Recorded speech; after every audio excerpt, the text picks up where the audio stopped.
So here we are at one of the most arduous beaches of the Second World War. This is Omaha Beach. Now, we can imagine at mid-tide over there, American soldiers trudging on this beach. And at those cliffs over there, in the distance, is where the German bunkers and machine gunners would be holed up, cutting down the American soldiers as they would attempt to get to a location where they could fight back against the barrage that the Germans had, or the Nazis had, prepared for them.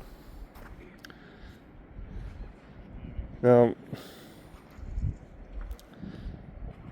take a look at the distance over there. Now, if you're a German soldier in those bunkers up there, and you can see out in the distance, one of the main things that you would see is this battleship after battleship after battleship, as far as the eye could see, sending out the barrage of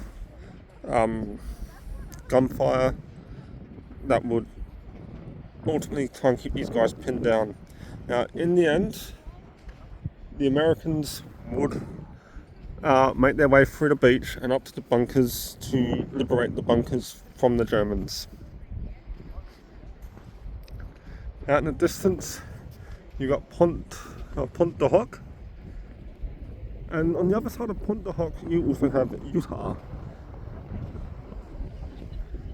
So this is all part of a Operation Overlord, or D-Day landings tours that we booked a few months in advance. But no, this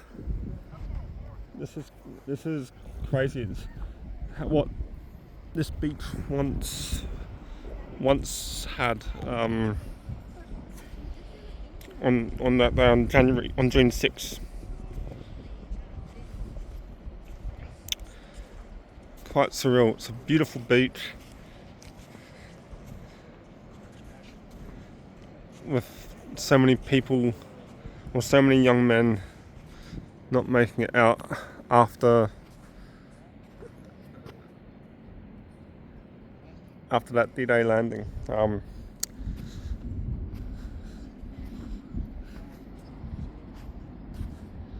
believe it, so many people are here already.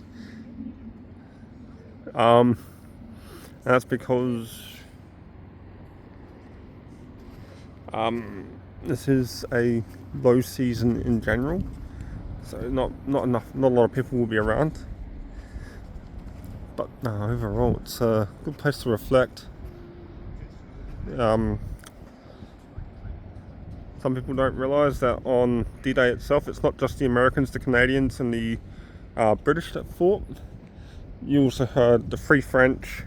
You also had Australians. You also had even some Germans fighting on the side of the Allies, taking part in the D-Day landings. But those were probably from Churchill's German Army, which there is a documentary out about Churchill's German Army, and it was about the Germans that did not agree with Hitler's tyrannical regime and his horrific views, and they would ultimately make the decision that would change their life forever, which is they would join the fight on the side of the Allies. But it wasn't here on Omaha. That's probably got sword and gold. So I will go forward with another video. We've got the cemetery that is overlooking Omaha, and this monument is quite the beauty, isn't it? So there's a lot of information, there's a lot of history concerning Operation Overlord and D-Day. But it is an absolutely beautiful day over here, over on Omaha Beach. I'll be back on the next lot of videos.